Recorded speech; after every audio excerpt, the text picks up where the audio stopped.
Hola a todos, bienvenidos a nuestro curso de evangelismo. En este curso estamos respondiendo al desafío que nos hizo Dios a través de la reunión de liderazgo que tuvimos en días pasados. Y es necesario que todos nosotros empecemos a vivir un estilo de vida evangelístico. Es necesario que todos nosotros estemos atendiendo el llamado de la Gran Comisión. Hoy vamos a estar viendo la Gran Comisión en el capítulo 1. Si tú no tienes el material para el curso, mira, pídelo, le encargas este material. Bueno, en realidad me lo encargas a mí, yo me encargo de que tú lo recibas. Tenemos algunos en existencia, tal vez nos toque pedir otros, pero yo te pido que tengas este material de evangelismo. Y ahí mismo, en ese material, vamos a estar en la introducción. Aquí. Ahí es donde quiero que estemos hoy. Dios nos va a hablar a través de la Gran Comisión, porque es justamente lo que nosotros hacemos. ¿Qué hace la iglesia? La Gran Comisión no hace otra cosa. Y lo que nosotros estudiamos es, bueno, cuáles son los elementos que están dentro de la Gran Comisión para que nosotros como iglesia los estemos realizando. Eso es lo que vamos a estar viendo hoy. Vamos a estar revisando la Gran Comisión que Dios nos dejó y vamos a estar analizando nuestras vidas frente a ellas, y esa será la introducción que tenemos de este curso. ¿Listo? Primero vamos a orar y vamos a entregar este curso en manos de Dios. Señor, te doy gracias por permitirme grabar este video, Señor, por darnos luz verde en cuanto a la manera de hacer este curso de manera práctica, de manera correcta. Y yo te pido, Señor, que sea tu palabra la que actúe en nuestro corazón. Por eso te pido que me des sabiduría para decirla con gracia, para enseñar lo que debo enseñar en todo momento. Que seas tú el que se glorifique en todas las cosas que hacemos, Señor. Yo te pido que tú pongas en nuestro corazón ese estilo de vida que quieres que tengamos para que muchas personas escuchen el Evangelio. Y te lo pido en el nombre de Cristo Jesús. Amén. Bueno, bien, vamos a comenzar leyendo la introducción de la lección, y ahí está el versículo de la Gran Comisión, que es el centro de nuestra clase de hoy. Dice: nuestro amado Dios ha dado a la iglesia que Él mismo, si eso dice así, no, yo me inventé una palabra, dice: nuestro amado Dios ha dado a la iglesia que Él mismo compró con su sangre, una tarea grande que encontramos a lo largo de su palabra, conocida como la Gran Comisión. Esta labor se convierte en la razón de ser de cada creyente sobre la faz de la tierra, y por medio de la cual le damos gloria a Dios. Vamos a leer Mateo 28 del 18 al 20. Dice: y Jesús se acercó y les habló diciendo: toda potestad me es dada en el cielo y en la tierra. Por tanto, id y haced discípulos a todas las naciones, bautizándolos en el nombre del Padre y del Hijo y del Espíritu Santo, enseñándoles que guarden todas las cosas que os he mandado, y aquí yo estoy con vosotros todos los días hasta el fin del mundo. Amén.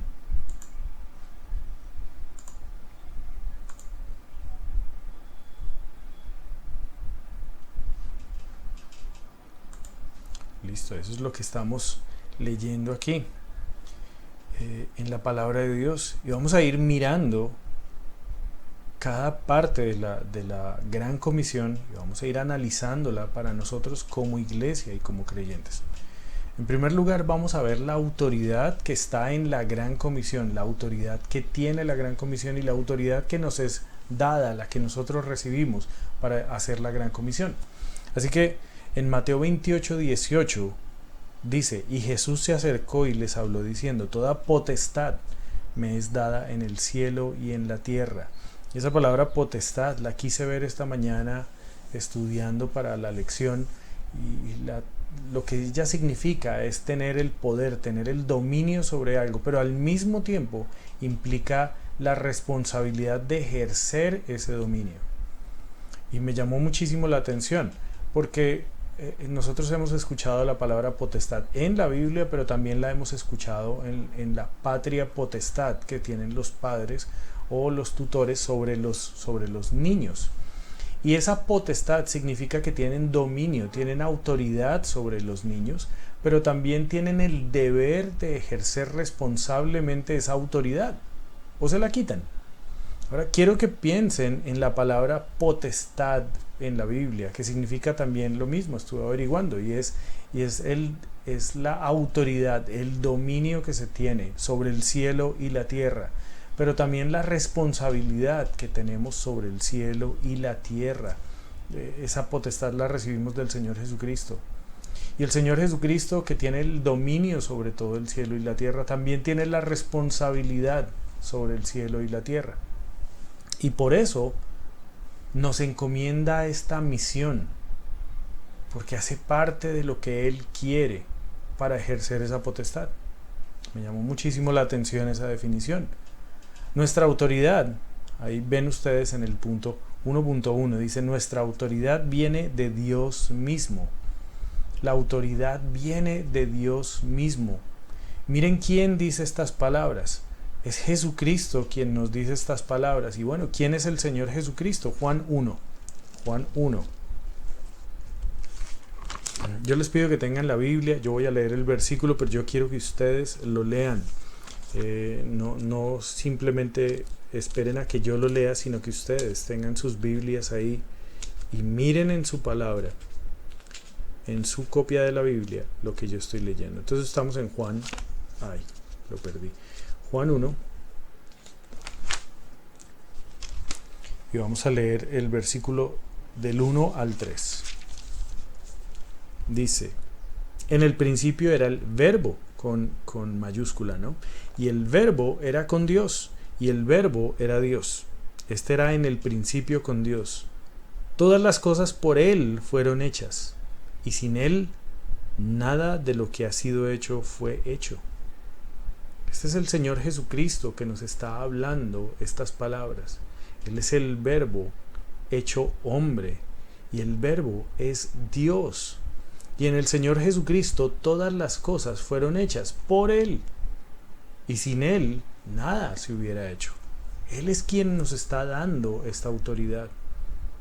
Él es quien estaba hablando a los apóstoles, a los discípulos que Él mismo levantó para darles esta tarea. Vamos a leer el versículo 14 también. Y aquel verbo fue hecho carne y habitó entre nosotros, y vimos su gloria, gloria como del unigénito del Padre, lleno de gracia y de verdad. Él es el creador de los cielos y la tierra, en el que todas las cosas fueron hechas. Él es quien nos da esta potestad transferida de Él hacia nosotros. Jesucristo es uno con el Padre, ahí mismo en el libro de Juan 10.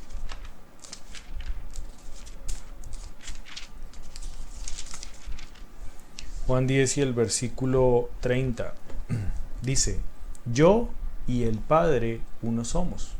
Y esto no solamente es parte de nuestra doctrina de entender que Jesucristo es Dios, no es solamente parte de esa profesión de fe donde nosotros declaramos que Jesucristo es el Señor, es decir, Dios hecho hombre, es la manifestación corporal, humana de Dios mismo, y es el fundamento de nuestra fe.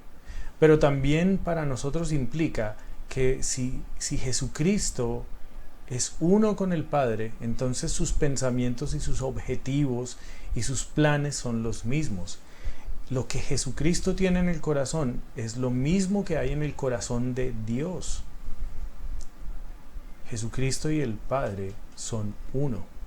Y en este mismo libro, en Juan, más adelante en el capítulo 17, Jesucristo ora para que nosotros nos unamos a Jesucristo y al Padre en esa unidad de pensamiento, en esa unidad de propósito. Él ora para que nosotros nos hagamos parte del equipo que tiene ese sentir, esa misión, esa visión. Jesucristo y el Padre ya están unidos en un solo pensamiento, en un solo objetivo, en una sola meta: salvar al hombre. y faltamos nosotros por pegarnos a ese plan. Es lo primero que tenemos que entender. Jesucristo tiene toda la autoridad y tiene también el deseo y tiene también esa responsabilidad puesta en sí mismo de salvar a todos los hombres que pueda, que confiesen su señorío. Y faltamos nosotros metidos en ese plan también, que nosotros nos metamos en ese plan y que seamos uno con el Señor Jesucristo y uno con el Padre en esa misma misión y pensamiento. Querer salvar a los hombres del infierno eterno, querer predicarles la salvación en Cristo. Después dice el 1.2, nuestra autoridad descansa en el nombre de Jesús. Nuestra autoridad descansa en el nombre de Jesús, porque todo el señorío le fue dado a Cristo.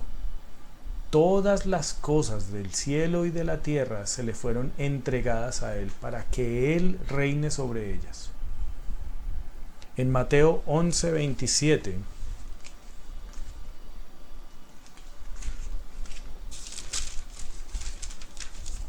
dice: todas las cosas me fueron entregadas por mi Padre, y nadie conoce al Hijo sino el Padre, ni el Padre conoce a alguno sino el Hijo y aquel a quien el Hijo lo quiera revelar. Y fíjense en esto, todas las cosas me fueron entregadas por mi Padre. Tiene que ver con que el Padre y el Hijo uno son. Y el Padre confía en el Hijo porque el Hijo tiene su mismo corazón. Y entonces Jesús le da a la iglesia, a nosotros, a los creyentes, esta misma misión, esta misma visión, para que tengamos el mismo corazón. Y nos da la misma autoridad. Nos da la misma autoridad. Tenemos la potestad de llevar el Evangelio y al mismo tiempo el deber de cumplir con esa potestad. Todo el señorío se le fue entregado al Señor Jesucristo también para juzgar. Nuevamente en Juan, capítulo 5 esta vez, Juan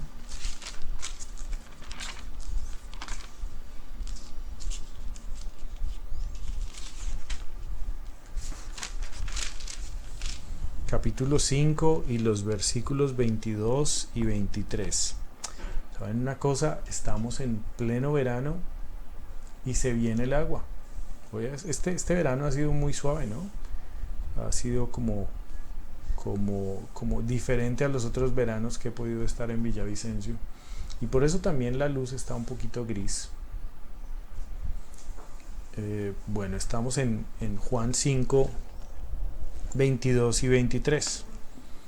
Aquí está. Dice: porque el Padre a nadie juzga, sino que todo el juicio dio al Hijo, para que todos honren al Hijo como honran al Padre.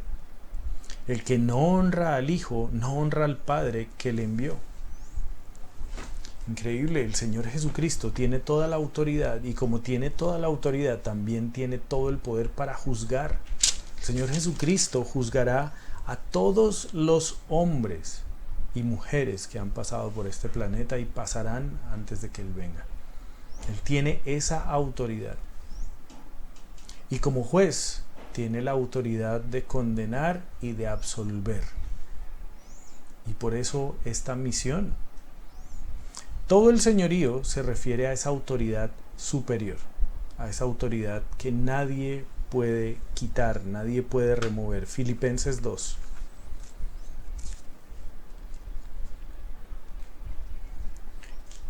Lo acabamos de ver, acabamos de pasar por ahí en la predicación de los domingos, en el libro de Filipenses. Filipenses 2:19. 2:9.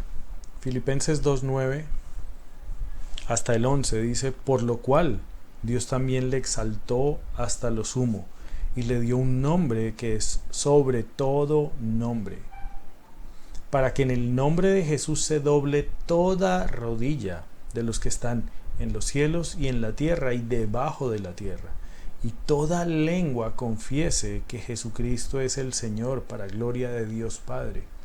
Si nosotros lo entendemos bien, todos los seres humanos que existan sobre el planeta Tierra, todos tendrán que declarar, porque lo verán con sus ojos, que Jesucristo es el Señor. Todos caeremos de rodilla ante Él y todos diremos sí, es el Señor. Lo que pasa es que algunos dirán sí, es el Señor, bendito sea Dios que lo reconocí. Y otros dirán sí, era el Señor y nunca lo acepté. Ese es el asunto. Pero todos se arrodillarán ante nuestro Señor Jesucristo. Todos estaremos ahí arrodillados. Lo que pasa es que algunos estaremos arrodillados delante de Él en agradecimiento y adoración, y otros estarán arrodillados en un remordimiento terrible de haber entendido que tuvieron la oportunidad de aceptar su señorío y no lo hicieron. Pero toda rodilla se doblará ante su autoridad. Qué autoridad tan inmensa, tan tremenda que tiene el Señor Jesucristo. Toda esa potestad le fue dada a Él. Consideremos a quién servimos, consideremos a quién seguimos.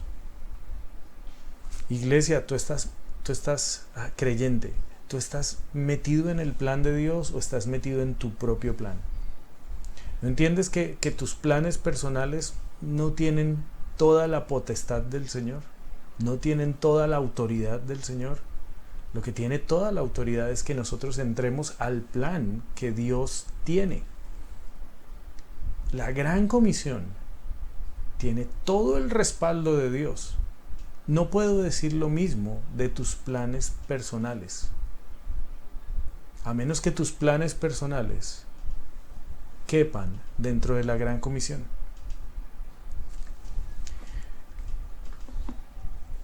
Jesucristo y el Padre son uno. Tienen el mismo pensamiento, el mismo sentir. ¿Tú tienes el mismo sentir con Jesucristo y con el Padre? ¿O todavía estás esperando que Jesucristo abandone el plan de la Gran Comisión y se dedique a ayudarte a ti? Yo creo que ya has madurado lo suficiente para entender que nosotros servimos al Señor y no el Señor a nosotros. ¿Cuándo vas a ser parte de este equipo? ¿Cuándo vas a venir a unirte al equipo en donde estamos todos con el mismo pensamiento del Señor Jesucristo y el mismo corazón del Padre? Pasemos al segundo punto. El evangelismo en la Gran Comisión. Y lo que vamos a comenzar a ver ahora es que hay una rueda, y así le llamamos, la rueda ministerial. Es algo que va rodando, es algo que se va moviendo. Y tiene tres componentes principales que se van moviendo uno tras otro. Y son el evangelismo, el discipulado y las misiones. Y esos se van moviendo, empujándolos. El uno empuja al otro y van andando así hasta llevar el evangelio a muchos lugares. Esa es la Gran Comisión. Entonces comencemos por el evangelismo. ¿Qué es el evangelismo en la Gran Comisión? ¿Qué podemos entender del evangelismo en la Gran Comisión? Entonces vámonos al versículo de Mateo 28. Mateo 28. Mientras yo lo busco, tú también lo buscas y llegamos ahí al mismo tiempo. Mateo 28, 19 y 20.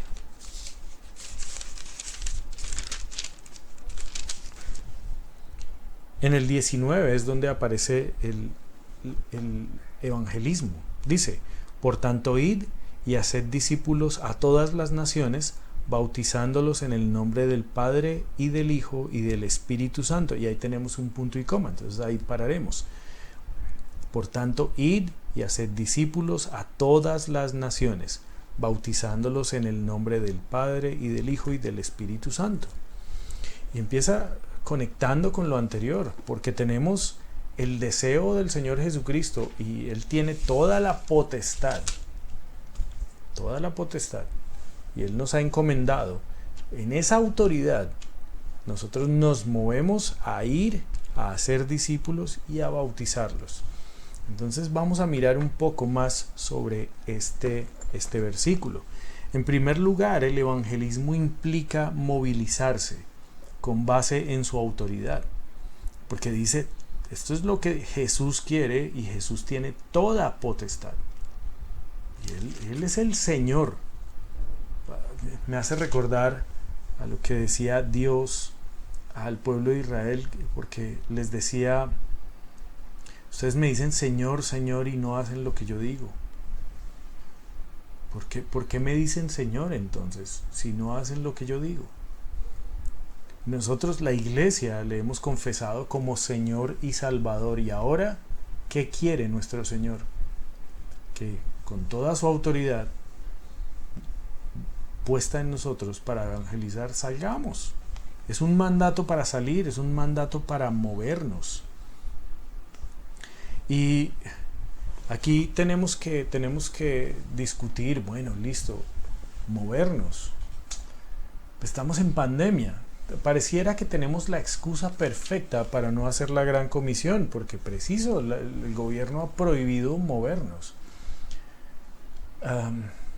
Y justamente este mensaje de movernos viene en un momento en que tenemos que movernos a partir o a pesar de las circunstancias. Y es porque hoy tenemos 50,000 colombianos menos. Hoy tenemos 50,000 colombianos que estaban relativamente bien. Y de un momento a otro, ustedes saben que esta enfermedad en 4 o 5 días manifiesta los síntomas. En una semana ya están entubando a alguien y una semana después ya no está con nosotros.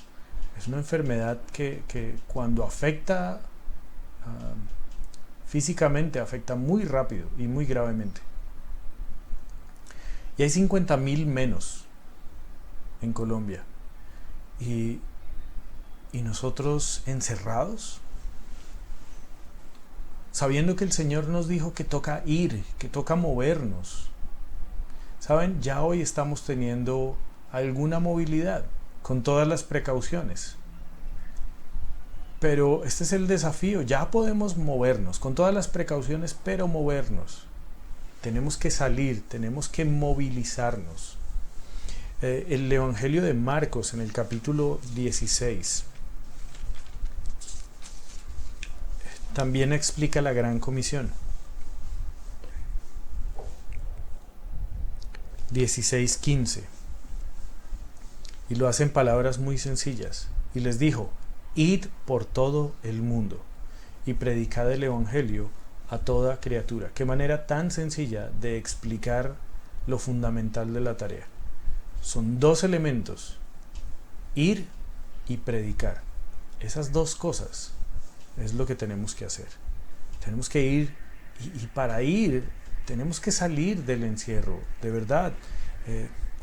El diablo debe estar feliz porque convenció a muchos creyentes de que toca quedarse encerrado. Yo no estoy hablando de ser imprudente, pero ya se sabe que guardando la distancia de 2 metros, usando el tapabocas y desinfectándonos las manos, los chances de contagiarnos son muy bajos. Y si estamos en un lugar bien ventilado, los chances son más bajos. Y dentro de esos parámetros, nada nos impide ir. Nada nos impide ir y movilizarnos a llevar el Evangelio. Yo no sé si tienes ese pensamiento de decir, cuando pase la pandemia, sí evangelizaré. Y yo te digo algo, el momento de evangelizar es ya mismo, no cuando pase la pandemia. Sabe Dios si tú pasarás esta pandemia. Todavía faltan muchos meses para que tengamos la vacunación y no sabemos. Pero mientras tanto, ¿qué haremos entonces? Ya dejemos de pensar que cuando esto pase, sí saldremos y empecemos a movernos porque hay gente muriendo todos los días. Implica movilizarse para hacer discípulos a todas las naciones. Ese es el punto 2. Implica movilizarse para hacer discípulos a todas las naciones. Y entonces nosotros vamos y le predicamos el evangelio a todas las criaturas.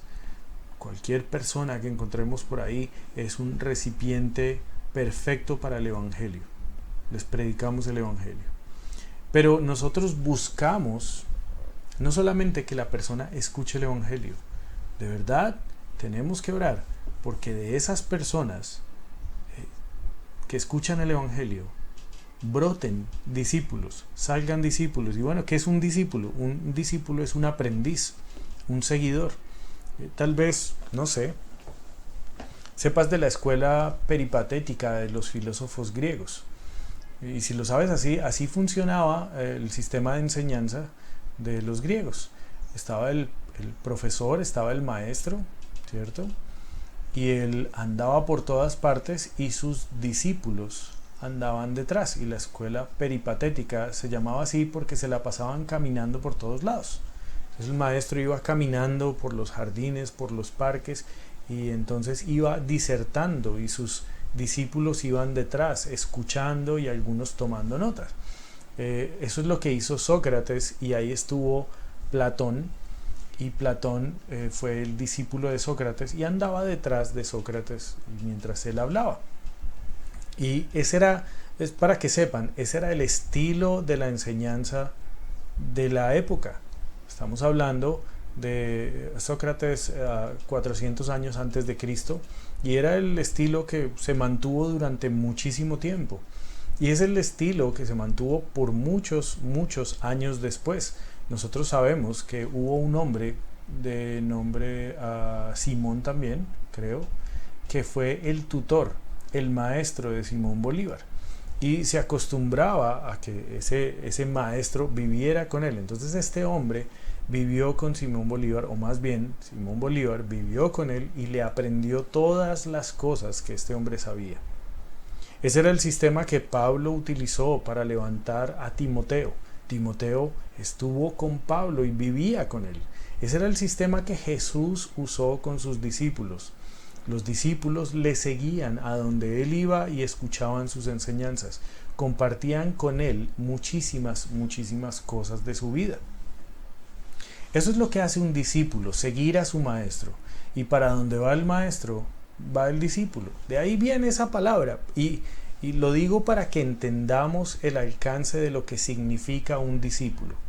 Un discípulo es una persona que sigue al Señor Jesucristo, porque estamos buscando hacer discípulos del Señor Jesucristo.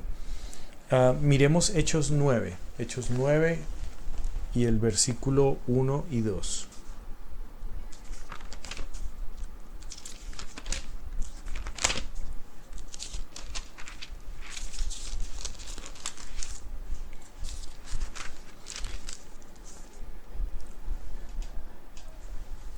Dice: Saulo, respirando aún amenazas y muerte contra los discípulos del Señor, vino al sumo sacerdote y le pidió cartas para las sinagogas de Damasco, a fin de que si hallase algunos hombres o mujeres de este camino, los trajese presos a Jerusalén. Si se dan cuenta, ese camino está con mayúscula porque Jesús es el camino, seguidores de Jesús, ¿cierto? Algunas personas que siguieran a alguien que anduviera por ese camino. De hecho, antes de llamarnos cristianos, nos decían los seguidores del camino, los discípulos del camino. Y luego ese nombre cristiano salió muchísimo después. Pero aquí vemos a Pablo, a Saulo, vemos su estilo de vida, vemos su pensamiento, vemos aún su corazón duro para con los seguidores de Jesús. Y habían algunos que ya seguían a Jesús, y Saulo estaba persiguiéndolos, estaba detrás de ellos, mirando a ver cómo les causaba males. Pero vamos a ver Hechos 14. Hechos 14, 19. Y vemos al mismo Saulo, Pablo, dice: Entonces vinieron unos judíos de Antioquía y de Iconio, que persuadieron a la multitud, y habiendo apedreado a Pablo, Le arrastraron fuera de la ciudad pensando que estaba muerto, pero rodeándole los discípulos se levantó y entró en la ciudad, y al día siguiente salió con Bernabé para Derbe.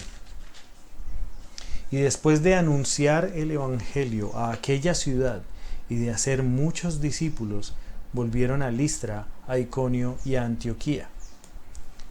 Este mismo hombre que perseguía a la iglesia del Señor ahora está siendo perseguido por estar levantando la iglesia del Señor.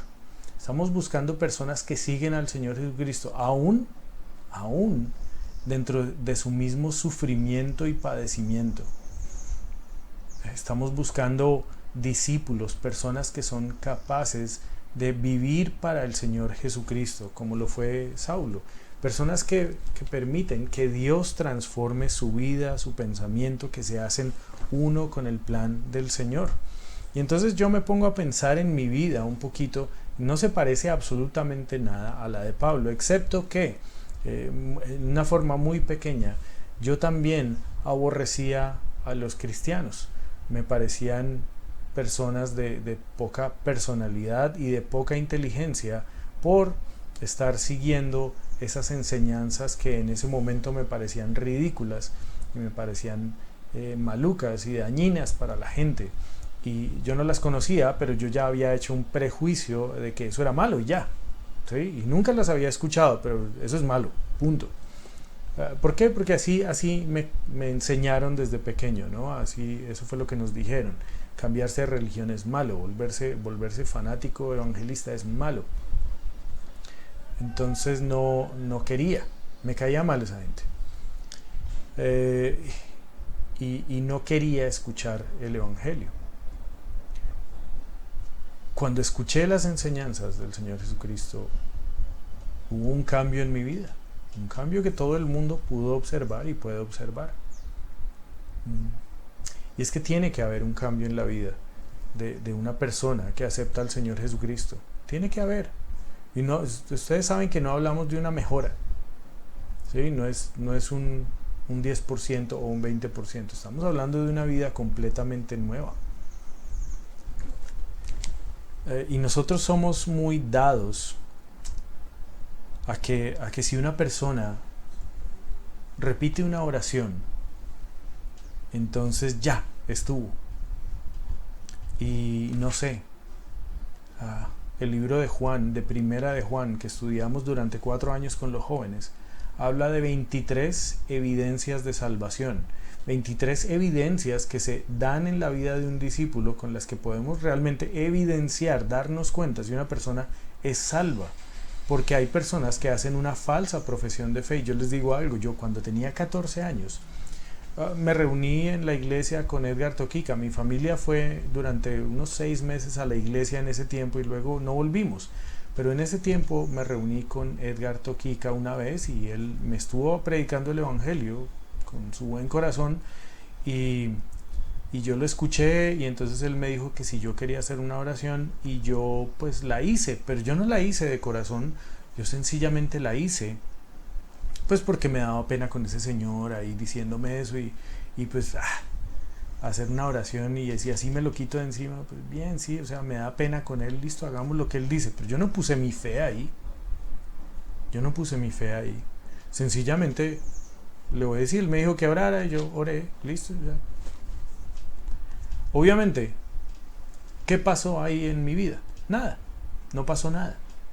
Entonces a veces tenemos la tendencia a creer que porque alguien hizo una oración de fe, sin fe, ¿cierto? Pero es que nosotros no podemos medir eso.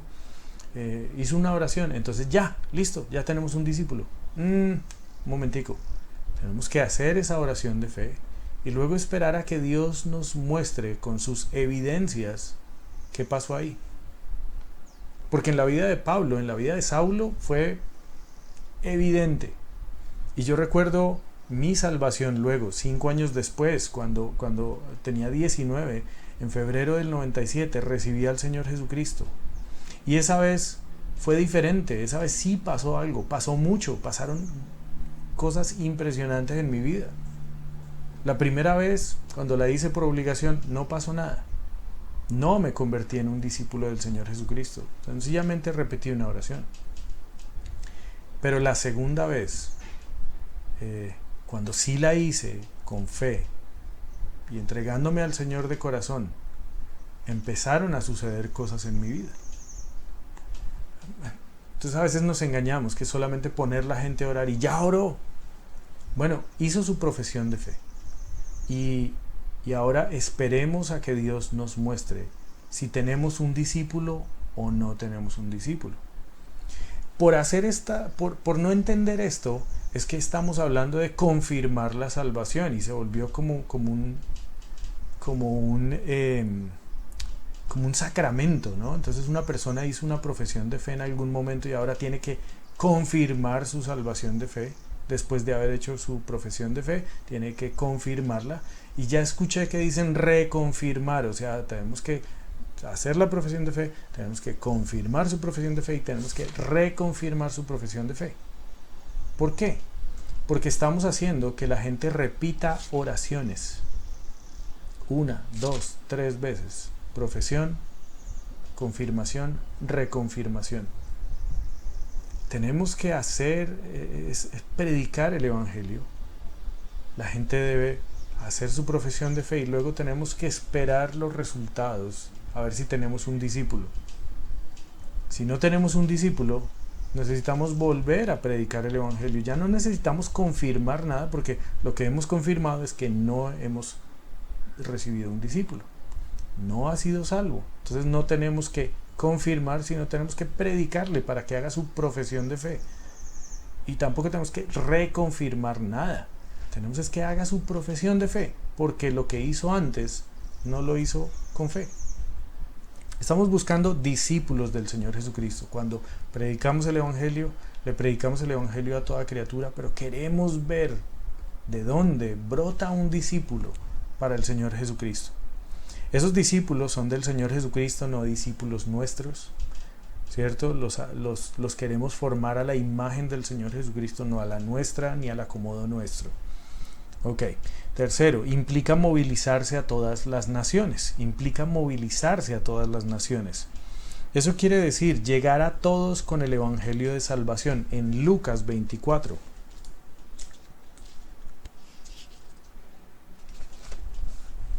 Lucas 24, 45 al 48.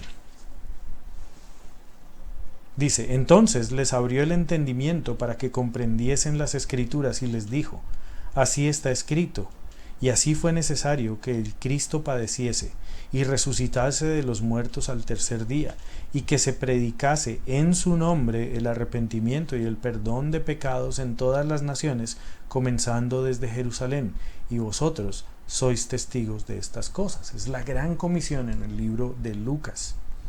Es llegar a todos los grupos étnicos, Aquí dice, y el perdón de pecados en todas las naciones. Y esa palabra naciones que aparece ahí, y es la palabra que también aparece en Mateo 28, es la palabra etnos. ¿De dónde sale la palabra etnias? Y cuando nosotros pensamos en etnias, obviamente nos acomodaron para pensar en indígenas solamente, pero etnias son todos esos linajes que existen de seres humanos en diferentes regiones.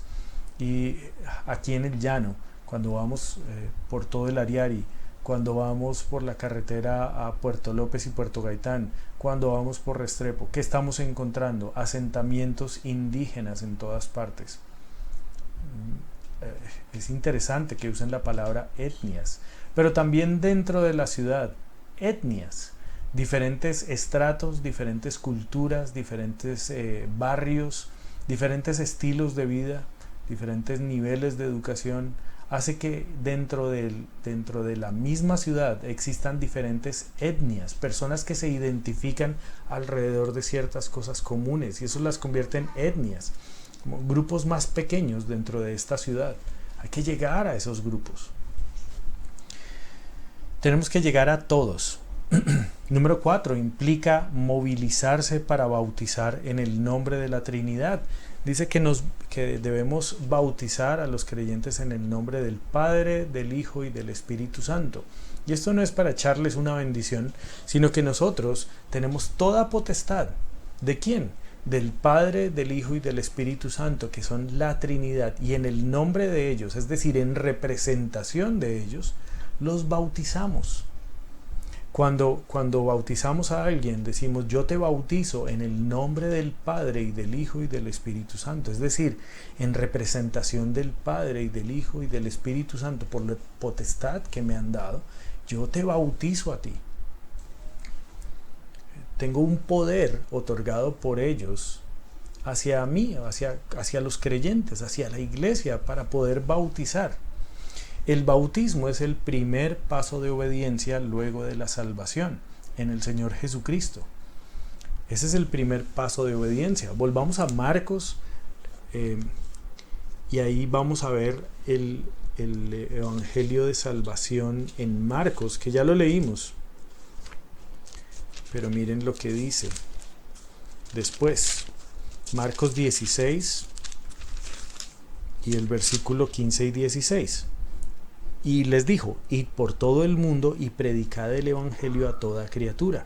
El que creyere y fuere bautizado será salvo, mas el que no creyere será condenado. ¿Cómo así? Si no se bautizan, no son salvos. No.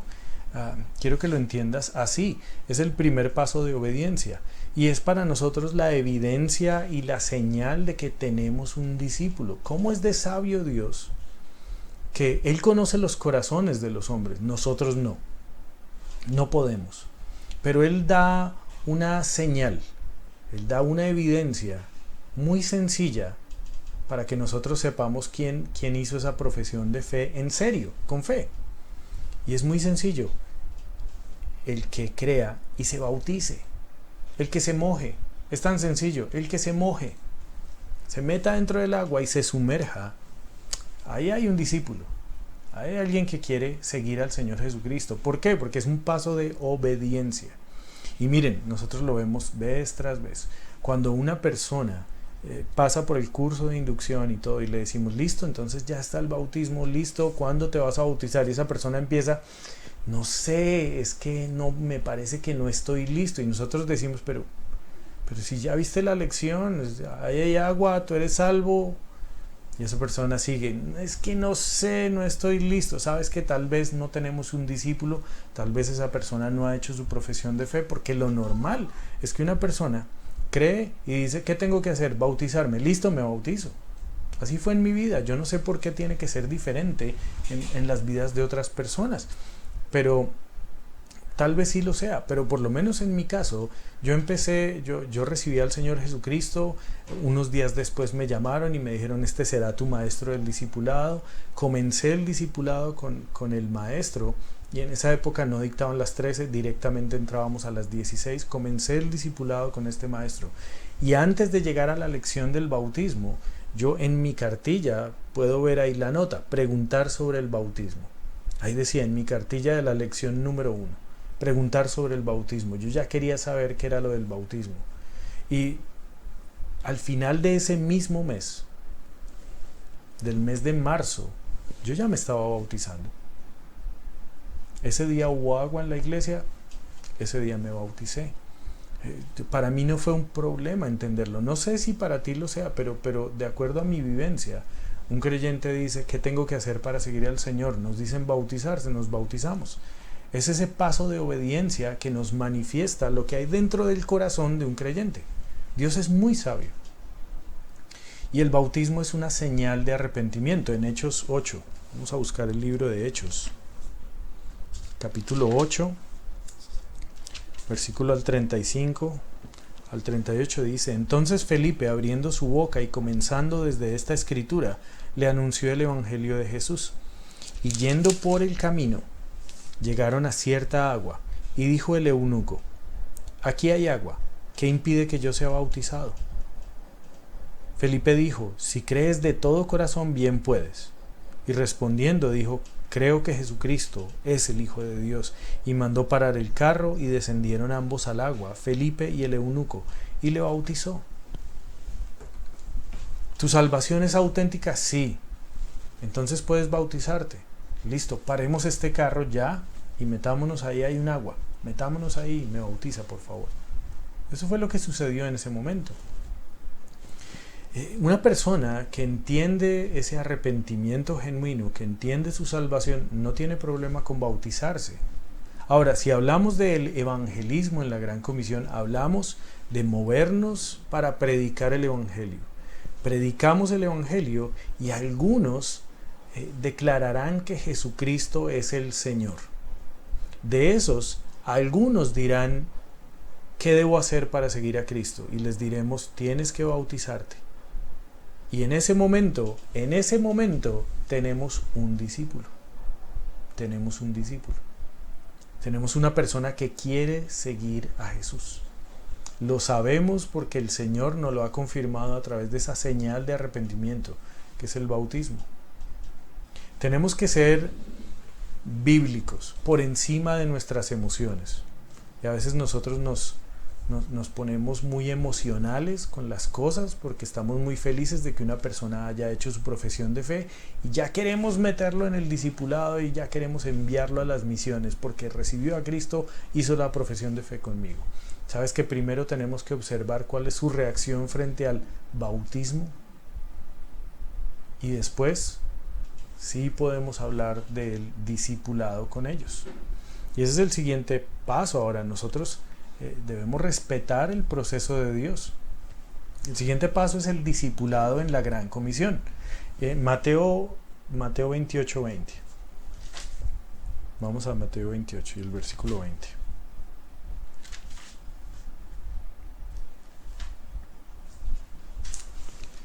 Aquí está. Entonces, el 20 dice, ahora sí, enseñándoles que guarden todas las cosas que os he mandado. Y ahí está otro punto y coma. Enseñándoles que guarden todas las cosas que el Señor nos ha mandado.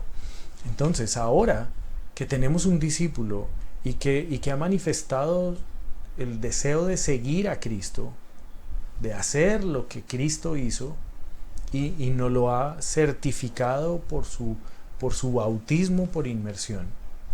Entonces sabemos que tenemos un discípulo y ahora le enseñamos. Entonces, el discipulado es enseñar a los discípulos del Señor a guardar todas las cosas que Él os ha mandado. Tenemos un bebé en Cristo y ese bebé en Cristo nació y acaba de dar su primer pasito. Y ahora tenemos que criarlo en el Señor. Tenemos que criarlo, ir enseñándole cada cosa a su tiempo para que pueda crecer, madurar y multiplicarse como un creyente adulto. Juan 14:15. Vamos a buscar Juan 14:15. Dice, si me amáis, guardad mis mandamientos. Juan 14:15. El amor a Dios se manifiesta en qué tanto un creyente guarda los mandamientos. Pero para poder guardar esos mandamientos necesitamos ser enseñados en esos mandamientos, porque entonces ¿cómo sabremos si eso no es? Piensa en cuántas iglesias están haciendo un montón de cosas locas. Y tú vas y miras por qué esa iglesia hace esas cosas locas. Porque están guardando cosas que no deberían estar guardando. Porque no estudian la Biblia. Es por eso. Porque como no se disipulan, como no escuchan las enseñanzas de Jesús, entonces escuchan otro montón de cosas y se ponen a guardar cosas que no tienen que guardar. Y se inventan mandamientos de hombres y siguen eso. No conocen la Biblia, no conocen los mandamientos. Y eso es lo que queremos evitar a través del discipulado, enseñándoles todas las cosas. Lo que Jesús dijo, se lo pasamos a ellos para que ellos lo vivan. Primera de Juan 5, del 1 al 3.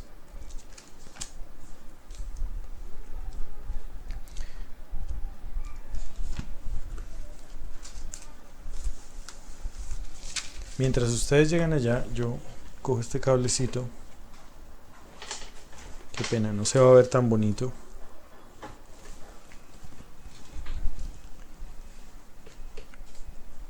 Qué pena la falta de protocolo para el video, pero me quedé sin batería. Ya, listo. Ahora sí, sigamos. Primera de Juan 5 del 1 al 3 dice: todo aquel que cree que Jesús es el Cristo es nacido de Dios. Todo aquel que ama al que engendró, ama también al que ha sido engendrado por él. En esto conocemos que amamos a los hijos de Dios, cuando amamos a Dios y guardamos sus mandamientos.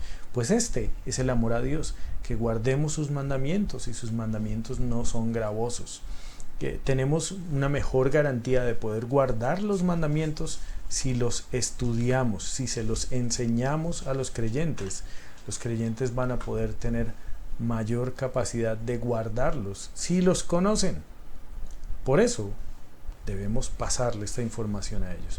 Tenemos tres herramientas que el Señor nos dejó para que podamos hacer esa tarea. En primer lugar, la palabra de Dios, segunda de Timoteo 3:16 y 17. Ustedes lo conocen, pero igual vamos a buscarlo. Segunda de Timoteo 3:16 y 17.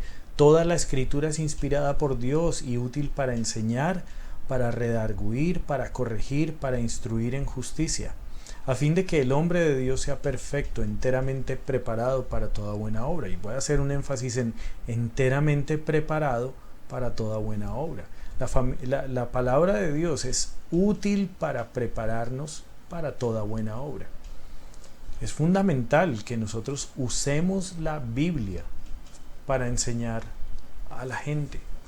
El discipulado se hace con la palabra de Dios, se hace con la Biblia. Yo sé que tenemos un set de lecciones, tenemos nuestro cuadernito de discipulado, tenemos nuestro proceso. Esa es nuestra forma de organizar las enseñanzas de Jesús, pero lo fundamental es la Biblia. ¿Cierto? Nosotros queremos mucho este material, lo cuidamos, pero este libro lo honramos con la vida y con nuestra misma muerte, si llegara a darse el caso. El Espíritu de Dios es otra herramienta que Dios ha dado para que podamos discipular. Juan 14:26. El Espíritu Santo de Dios, Juan 14:26. Y miren,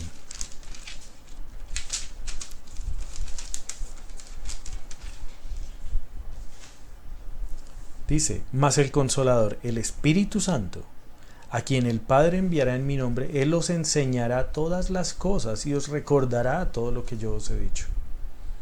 Es a través del Espíritu Santo que nosotros podemos entender la palabra de Dios. Él es el que nos permite llegar a entender este libro espiritual. Este es un libro espiritual. Y por eso el mundo, el hombre natural, no percibe las cosas que son del Espíritu. Pero el Espíritu todo lo escudriña, aún las cosas que son dentro de Dios, escudriña nuestro corazón, escudriña el corazón de Dios y nos permite conocer lo que está en este libro. Si no fuera por el Espíritu Santo, que es el gran maestro, nosotros no podríamos entender nada de esto. Y les cuento una anécdota que me pasó a mí cuando yo era pelado. Hice la confirmación en el colegio y en esa confirmación me regalaron una versión de Dios habla hoy. Y yo quise leer la Biblia, ¿sí?, por cultura general, porque yo era buen lector y quería leer la Biblia porque había que leer muchos libros. Entonces lo tomé de esa manera, no como un libro espiritual, sino como otro de los muchos libros que yo habría leído. Y empecé a leerlo y llegué a esta conclusión: ese libro está mal escrito, yo no entiendo nada. Yo pensé que estaba mal escrito y lo dejé de lado. Fue uno de los poquísimos libros que empecé a leer y no seguí leyendo porque no entendía nada. Cuando llegué a Cristo a los 19 años, me regalaron, me prestaron, ni siquiera, sí, me lo prestaron, una Reina Valera 1960, una versión chiquitica, y ahí empecé a leer. A mí me impactó muchísimo que esta vez sí pudiera entender algo, no todo, pero empecé a entender cosas y eso me llamó mucho la atención porque yo ya había tratado de leer ese libro y no entendí nada. Así que necesitamos el Espíritu Santo para que nos enseñe y nos permita entender la palabra de Dios. Así que tenemos en la palabra de Dios el libro de texto, tenemos en el Espíritu Santo el gran Maestro y tenemos también la iglesia de Dios. Efesios 4, del 11 al 16. Efesios 4.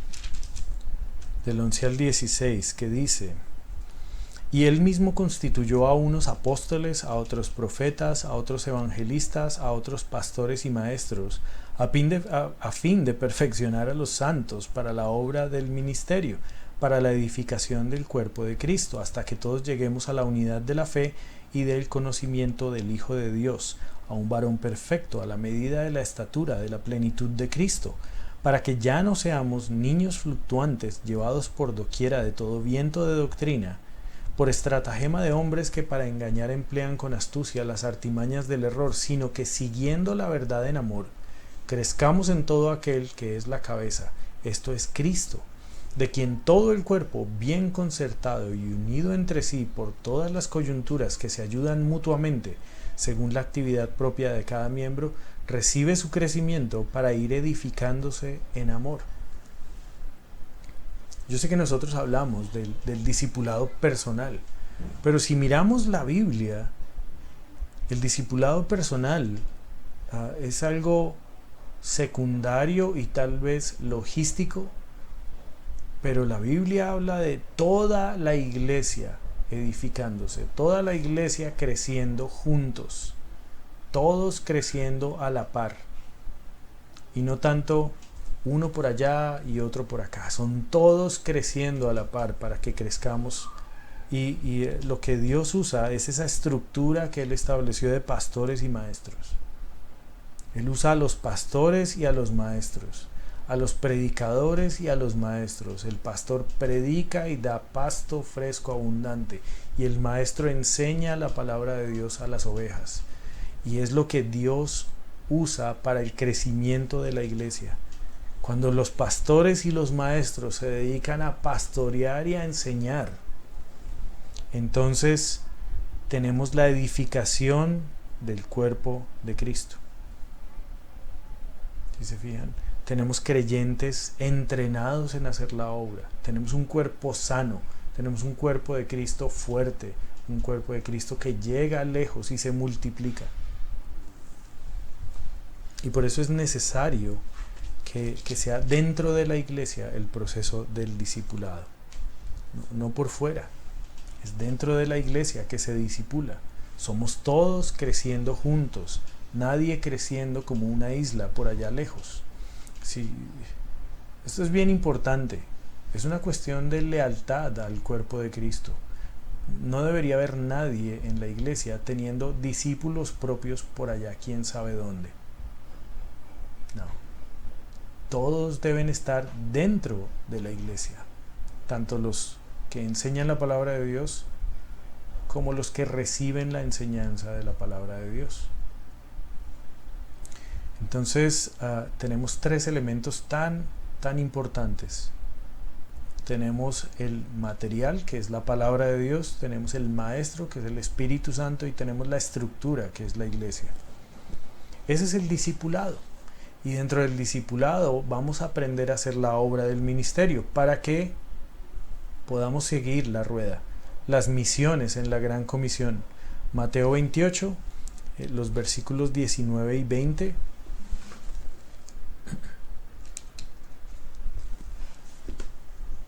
Completicos, ya nos ponen en el contexto de las misiones. Por tanto, id y haced discípulos a todas las naciones. Discípulos a todas las naciones. Y en el 20 dice: y he aquí yo estoy con vosotros todos los días hasta el fin del mundo. Es hacer la tarea de predicar el evangelio, levantar discípulos, enseñarles la palabra de Dios en otros lugares. Es decir, lo mismo que hacemos aquí, lo hacemos en otro lugar. Es evangelizar y discipular a todas las naciones, a todas las etnias. Y yo quiero que vayas a Apocalipsis conmigo. Apocalipsis capítulo 5. versículos 9 en adelante. Y cantaban un nuevo cántico diciendo: digno eres de tomar el libro y de abrir sus sellos, porque tú fuiste inmolado, con tu sangre nos has redimido para Dios, de todo linaje y lengua y pueblo y nación. Y nos has hecho para nuestro Dios reyes y sacerdotes, y reinaremos sobre la tierra. Y miré y oí la voz de muchos ángeles alrededor del trono, y de los seres vivientes y de los ancianos. Su número era millones de millones. Y lo que vemos aquí es la gran alabanza de esos ancianos que están alrededor del trono, de los seres vivientes que son impresionantes y están también adorando a Dios. A mí la mente no me alcanza para imaginar o para darle una forma concreta a esos seres vivientes. Y de los ancianos que están alrededor, y los ángeles que no tienen número para nosotros, pero Dios sí conoce, pero millones de ángeles cantando esto, y ellos cantaban esto: has redimido de todo linaje y lengua y pueblo y nación. Ellos decían que en el 12, que decían a gran voz: el cordero que fue inmolado es digno de tomar el poder, las riquezas, la sabiduría, la fortaleza, la honra, la gloria y la alabanza. Y a todo lo creado que está en el cielo y sobre la tierra y debajo de la tierra y en el mar, y a todas las cosas que en ellos hay, oí decir: al que está sentado en el trono y al cordero sea la alabanza, la honra, la gloria y el poder por los siglos de los siglos. Y los 4 seres vivientes decían: amén. Y los 24 ancianos se postraron sobre sus rostros y adoraron al que vive por los siglos de los siglos. Todo alabando y adorando a Dios. Todo, absolutamente todo. Pero en el capítulo 7, los versículos 9 y 10 dice: después de esto miré, y he aquí una gran multitud, la cual nadie podía contar, de todas naciones y tribus y pueblos y lenguas, que estaban delante del trono en la presencia del Cordero, vestidos de ropas blancas y con palmas en las manos, y clamaban a gran voz diciendo: la salvación pertenece a nuestro Dios, que está sentado en el trono, y al Cordero. Y a mí me impacta saber que yo estoy ahí en ese versículo, y tú viendo este video, tú estás ahí en este versículo. Este versículo habla de nosotros, habla de nuestra iglesia, habla de la Biblia dice en Villavicencio, habla de los muchos llaneros que van a ser salvos por predicar el Evangelio, habla de muchas iglesias predicando el Evangelio en todas las naciones. No somos la única iglesia que predica el Evangelio. Hay muchas iglesias que no están haciendo eso, pero hay varias iglesias predicando el Evangelio, que tienen buena doctrina. Y ahí estamos nosotros, ahí estás tú en este versículo cantándole al Señor. Y alrededor nuestro muchas personas de muchas naciones, muchos colombianos están ahí, muchos venezolanos, peruanos, mexicanos, españoles están ahí. Y de muchas tribus y pueblos y lenguas. Ahí hay muchos llaneros. Hay muchos llaneros. Hay llaneros de Villavicencio. Hay llaneros de Acacías. Hay llaneros de Granada. Hay llaneros de Puerto Lleras. Hay llaneros de Puerto Rico. Hay llaneros de Puerto López. Hay llaneros de Puerto Gaitán. Hay llaneros de Restrepo. Hay llaneros de Cumaral. Y las tribus y de todas las lenguas. Hay personas que están en el llano que ni siquiera hablan español, hablan otras lenguas, pero porque les llega el Evangelio, ahí están. Nada más en Puerto Gaitán. Hay 7 comunidades indígenas en Puerto Gaitán. Hablan otra lengua. Algunos de ellos estarán ahí si nosotros hacemos nuestra tarea de hacer las misiones. A mí me impacta siempre ver este versículo, porque ahí estoy yo.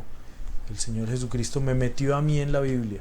Tal vez no está mi nombre, pero yo sé que yo estoy ahí, en ese versículo. Y tú también. Es evangelizar y discipular contando con la presencia misma del Señor. Es porque vamos con Él que vale la pena hacer esta obra. Que si fuéramos sin su bendición, yo no me atrevería a coger carretera. Pero porque vamos con Él, es que vamos contentos y vamos felices y vamos decididos a hacer la obra. Iglesia, si nosotros no evangelizamos y no discipulamos en Villavicencio, no lo vamos a hacer en Granada, no lo vamos a hacer en Puerto Gaitán, no lo vamos a hacer en Acacías, no lo vamos a hacer en Restrepo.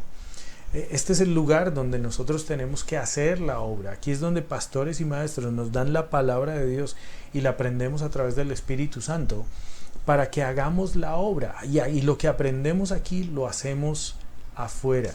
Si no estamos haciendo eso, aquí no va a pasar afuera. Y nos dicen eso antes de enviarnos. Nos dicen, si tú no estás ganando almas aquí en tu ciudad, no lo vas a hacer cuando te envíen como misionero.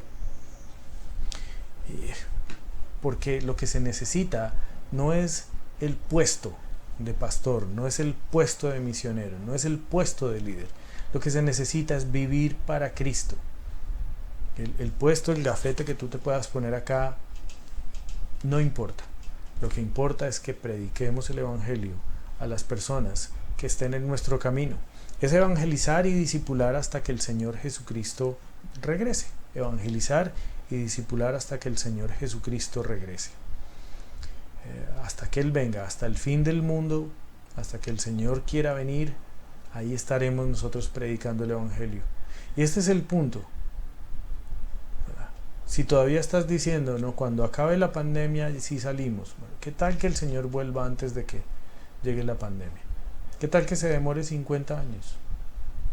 No importa, no sabemos cuánto será el último día.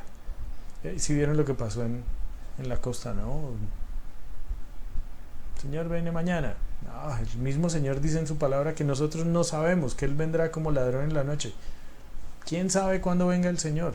Nosotros tenemos unos indicativos nada más, pero no sabemos exactamente la fecha. Decir una fecha es ser antibíblico. Decir una temporada y decir, bueno, parece que las señales indican que el Señor viene. Sí, el Señor nos dijo que podríamos mirar el cielo y mirar sus señales y ver qué tal está el clima. Pero no sabemos, podría venir mañana. Entonces, ¿a cuántos alcanzaremos a predicarles antes de que Jesús venga? La gran comisión es posible de cumplir porque el Señor no nos daría una tarea si no la pudiéramos cumplir. Los primeros discípulos fueron obedientes con la tarea. En Hechos 1:8 el Señor Jesucristo les dice: ustedes serán mis testigos en Judea, en Jerusalén primero, luego a toda la región de Judea, luego van a ir a nuestra vecina Samaria y van a predicar el Evangelio en Samaria, y de ahí van a seguir andando por el resto de la tierra. Y los discípulos impactaron a todo el mundo. En nada más 1 o 2 siglos ya habían llegado a todas las partes del mundo conocido en esa época con el Evangelio, y se estaba estableciendo el cristianismo en todas partes. Ahora, ellos tuvieron toda la fe para cumplirle al Señor. Nuestro Señor quiere usar a cada creyente como su instrumento de gracia para cumplir con la gran comisión hasta que Él venga. Mi pregunta es, ¿te vas a unir con nosotros, con el Señor Jesucristo y con Dios en un mismo propósito? Eso es lo que tenemos que pensar. Bueno, iglesia, gracias por atender este video. Yo sé que estuvo larguito, pero es toda la introducción, y estemos atentos a la reunión que vamos a tener este miércoles a las 7. Atento al link para que estés ahí conectándote. ¿Y qué queremos hacer en esa reunión a través de internet? Queremos saber, luego de ver este video, ¿qué te enseña Dios? Queremos escucharlos. A todos, queremos escucharlos. Queremos saber lo que está haciendo Dios. Queremos compartir con nuestro corazón lo que está haciendo Dios ahí. Por favor, permite que este material, que la palabra de Dios, los versículos que vimos, entren en tu corazón, y ese día compártenos lo que Dios te mostró. ¿Listo? Queremos escucharte. Por lo demás, oremos para terminar y nos vemos entonces la próxima semana. Este miércoles online y la próxima semana en video. ¿Listo? Señor Dios, gracias por la gran comisión. Gracias porque a través de enseñarnos en el discipulado nos capacitas para llevarte fruto. Y llevándote fruto tenemos nuevos discípulos a quienes enseñarles. para que vayan a otros lugares y prediquen el Evangelio y tengan a quien enseñar, Señor. Permítenos seguir esa rueda ministerial, llevarla hasta lugares donde no ha llegado. Permítenos llegar, Señor, a cumplir la gran comisión a todas las personas que nos esperan. Permítenos, Señor, morir a esta carne que no quiere hacer las cosas y entregarnos a ti, tener ese mismo pensamiento y sentir tuyo, ser del mismo equipo tuyo y no estar dividiendo el propósito del cuerpo en el que nos has puesto. Yo te lo pido, Señor, en el nombre de Cristo Jesús. Amén. Bueno, chao, nos vemos entonces.